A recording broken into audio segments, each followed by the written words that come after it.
Salmo 7. Mi escudo está en Dios. ¿Qué hacer cuando te acusan injustamente? ¿Alguna vez alguien en quien confiabas te acusó de algo que no hiciste? ¿Un amigo, un compañero de trabajo, incluso alguien de tu propia familia, esparció una mentira sobre ti y no había nada que pudieras hacer para defenderte? Esa sensación de indefensión, de ver cómo la mentira parece ganar mientras tú guardas silencio, no es nueva. Hace más de 3000 años, David vivió exactamente eso. Un hombre llamado Cus lo acusó falsamente, buscando destruir su reputación. Y David, en lugar de defenderse por sus propios medios o buscar venganza, hizo algo que muy pocos hacemos hoy. Llevó su caso directamente ante el juez más justo que existe. Hoy vamos a recorrer juntos el Salmo 7. En la versión Dios habla hoy, versículo por versículo. Y te adelanto algo, vas a descubrir una imagen tan gráfica y tan precisa sobre la justicia de Dios, que probablemente cambie la forma en que respondes la próxima vez que alguien te trate injustamente. Pero antes de continuar, quiero adelantarte algo. En este salmo, David compara a su enemigo con un león que despedaza y no hay quien lo libre. ¿Por qué un león y no cualquier otro animal peligroso? Te lo explico en un momento, porque no es una comparación al azar.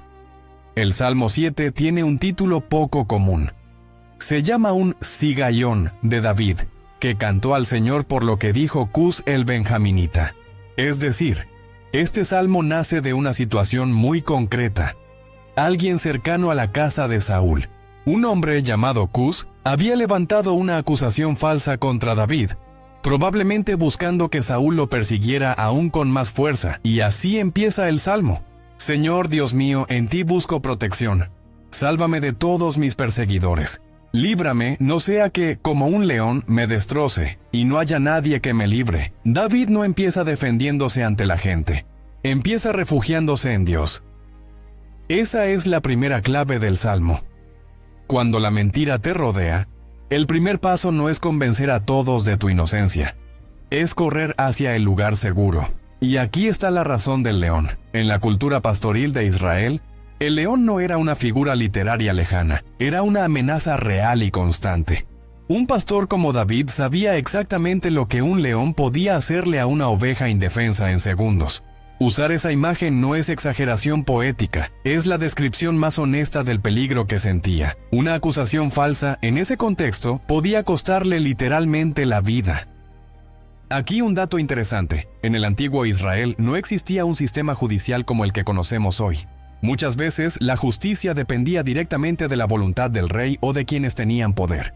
Por eso, cuando David apela a Dios como juez, no es solo un gesto espiritual bonito, es literalmente su única esperanza real de justicia frente a una acusación que, humanamente, no tenía forma de refutar. Y aquí David hace algo sorprendente. En lugar de solo pedir ayuda, se atreve a decirle a Dios exactamente esto: Señor, Dios mío, si es verdad que he hecho lo que dicen, si es verdad que hay maldad en mis manos, si he pagado con maldad a mi amigo o he despojado sin razón a mi adversario, entonces que el enemigo me persiga y me alcance. Piensa en la valentía de esa declaración.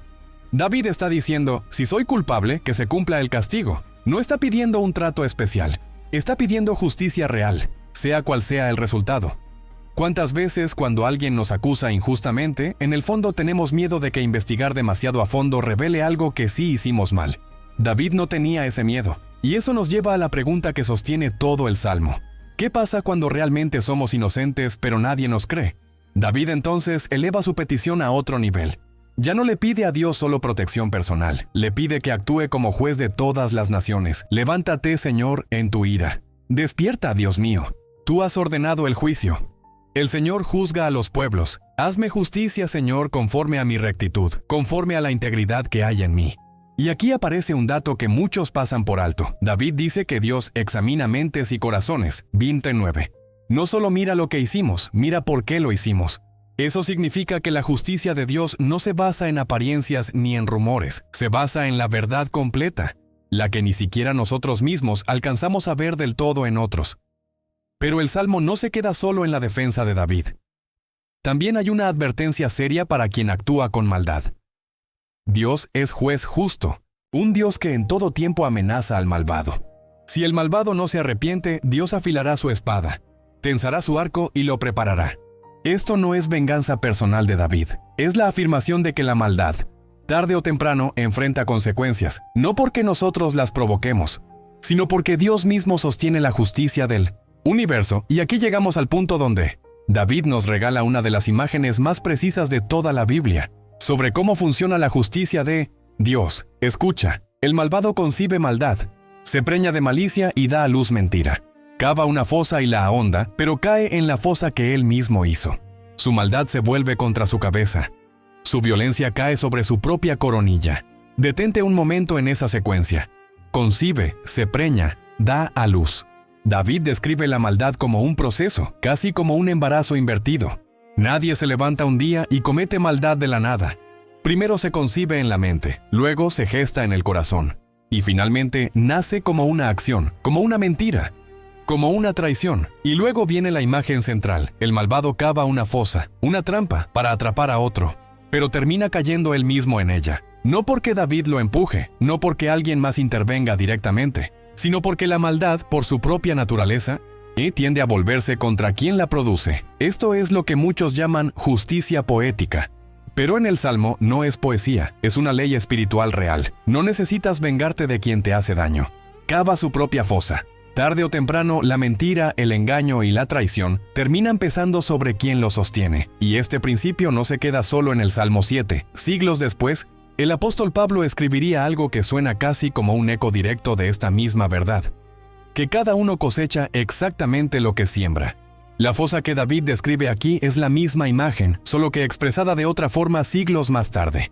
Esto nos dice algo poderoso. La justicia de Dios no es un evento aislado, es un principio que sostiene toda la historia humana, desde David hasta hoy. Y aquí está la respuesta a la pregunta que planteamos al inicio. ¿Qué haces cuando te acusan injustamente y no puedes defenderte?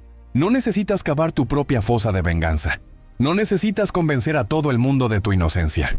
Solo necesitas hacer lo que hizo David: refugiarte en el juez que examina mentes y corazones, confiar tu causa a él y dejar que la maldad, si existe en tu contra, cave su propia fosa mientras tú permaneces en pie. Esa es la gran revelación de este salmo. La justicia no depende de tu fuerza para defenderte. Depende de la fidelidad de Dios para sostenerla. David cierra este salmo de una manera que lo dice todo. Después de clamar por protección, protestar su inocencia y describir la justicia de Dios cayendo sobre la maldad, termina con esto: daré gracias al Señor a causa de su justicia. Cantaré salmos al nombre del Señor Altísimo. Fíjate bien, David no espera a que el conflicto termine para agradecer. No dice: cuando Cus deje de acusarme, entonces alabaré a Dios. Alaba antes de ver la resolución final, porque su confianza no está puesta en el desenlace de su situación. Está puesta en el carácter del juez que lleva su caso. La próxima vez que alguien te acuse injustamente, que un chisme circule sobre ti, que una traición te deje sin palabras para defenderte, recuerda el Salmo 7. No tienes que cavar tu propia fosa intentando desquitarte. No tienes que ganar cada discusión ni convencer a cada persona. Solo tienes que refugiarte en el mismo lugar donde David se refugió, en un Dios que examina mentes y corazones, y que sostiene la justicia incluso cuando nosotros no podemos. Quiero invitarte a detenerte un momento, y si quieres, hacer tuya esta oración, no solo como palabras, sino como una decisión real de tu corazón. Señor Dios mío, hoy vengo ante ti con las heridas de acusaciones que no merecí, con el peso de mentiras que otros dijeron sobre mí, y con la tentación de defenderme con mis propias fuerzas, o peor aún, de vengarme por mi propia mano. Hoy decido soltar eso. Decido dejar de cargar el papel de juez sobre situaciones que no me corresponde juzgar. Te entrego a cada persona que me ha traicionado, a cada palabra falsa que se ha dicho de mí, a cada fosa que otros han cavado pensando en hacerme caer. Tú eres el único que examina de verdad mentes y corazones, el único que ve lo que yo no puedo ver, el único cuya justicia no falla ni se equivoca. Renuncio hoy a la amargura, renuncio al deseo de venganza y elijo refugiarme en ti, como lo hizo David. Y así como tú sostienes la justicia sobre la maldad, sosténme también a mí en medio de la injusticia que he vivido. Que pueda, como David, alabarte incluso antes de ver el final de mi historia, confiando en que tú ya estás obrando lo que yo no puedo ver todavía. Amén. Si llegaste hasta aquí, ya tienes algo que muy pocos poseen: la certeza de que no estás solo frente a la injusticia. La próxima vez que sientas ese peso de ser malentendido, acusado o traicionado, no vas a cargarlo tú solo.